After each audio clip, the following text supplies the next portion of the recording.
दोस्तों, क्या द्रौपदी की वजह से ही महाभारत का युद्ध हुआ था? क्या द्रौपदी ने ही दुर्योधन को अंधे का पुत्र अंधा कहा था और इसी वजह से द्रौपदी का चीरहरण हुआ था? और फाइनली द्रौपदी के चीरहरण का बदला लेने के लिए ही पांडवों ने महाभारत का युद्ध लड़ा था?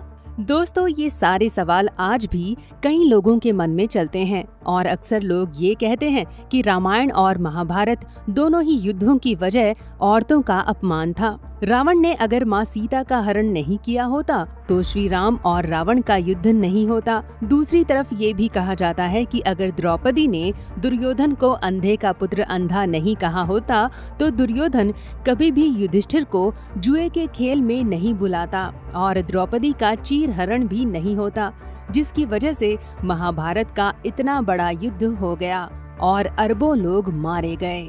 क्या कोई भी युद्ध सिर्फ औरतों की वजह से हो सकता है? जबकि हमने तो ऐसा ही सुना है कि भगवान श्री राम और भगवान श्री कृष्ण ने धर्म की रक्षा के लिए और दुष्टों का वध करने के लिए ही अवतार लिया था।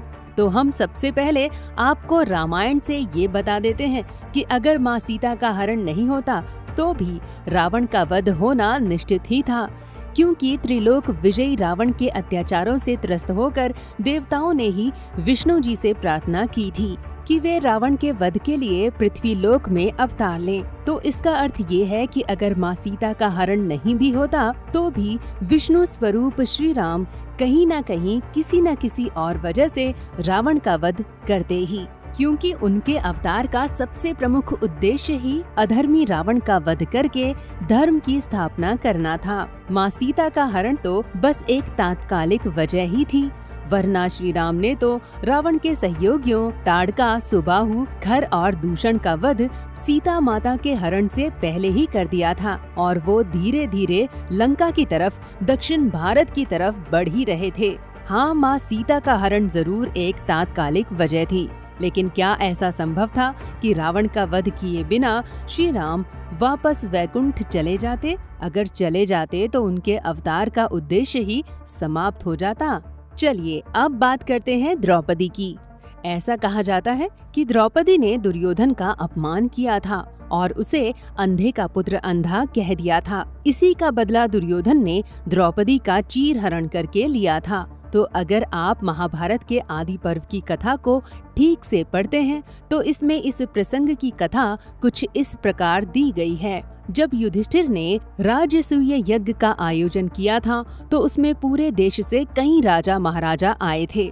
इस दौरान सभी ने इंद्रप्रस्थ में मैदानव के द्वारा बनाए गए युधिष्ठिर के मायावी महल को देखा भी। इस महल में ऐसी अजीबोगरीब चीजें थी कि कोई भी कंफ्यूज हो जाता। एक दिन दुर्योधन जब महल के अंदर घूम रहा था तो उसे लगा कि सामने एक तालाब है, तो वो अपनी धोती ऊपर उठाकर चलने लगा, लेकिन दरअसल वहाँ कोई तालाब था ही नहीं।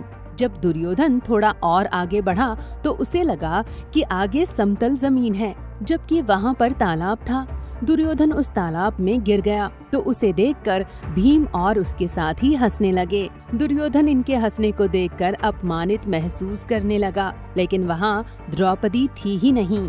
महाभारत के सभा पर्व में कहीं भी न तो भीम के द्वारा और न ही द्रौपदी के द्वारा दुर्योधन को अंधे का पुत्र अंधा कहने की बात कही गई है। लेकिन जब दुर्योधन अपने राज्य हस्तिनापुर लौट जाता है तो वो युधिष्ठिर की अमीरी को देखकर जलन से भर जाता है और वो युधिष्ठिर के राज्य को हड़पने के लिए जुए का आयोजन करता है। इस जुए में युधिष्ठिर द्रौपदी को हार जाते हैं और इसके बाद दुर्योधन द्रौपदी के चीरहरण का प्रयास करवाता है। लेकिन सिर्फ चीरहरण ही महाभारत के युद्ध की वजह नहीं थी। युधिष्ठिर 13 साल के वनवास में रहने के बाद भी दुर्योधन के साथ समझौता करने के लिए शांति दूत बनाकर श्री कृष्ण को भेजते हैं और सिर्फ 5 गांवों की मांग करते हैं। लेकिन अहंकारी दुर्योधन उन्हें 5 गांव देने से भी इनकार कर देता है।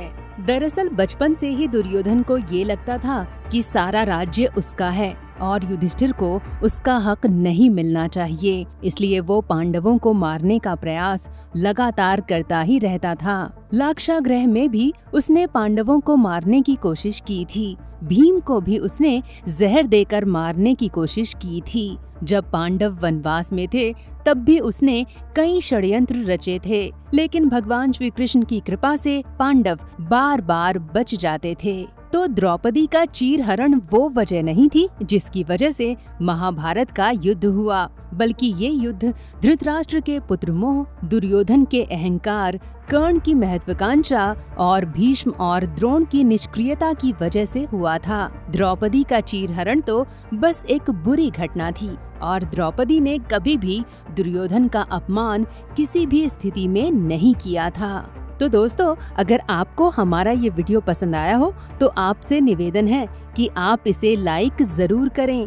अगर आप सनातन धर्म से जुड़े ग्रंथों में दी गई वास्तविक घटनाओं से रूबरू होना चाहते हैं तो आप बेल आइकन का बटन दबाना कभी ना भूलें, ताकि आपको हमारे द कर्मा चैनल पर सनातन धर्म से जुड़ी सच्ची बातों की जानकारियाँ समय पर मिलती रहें।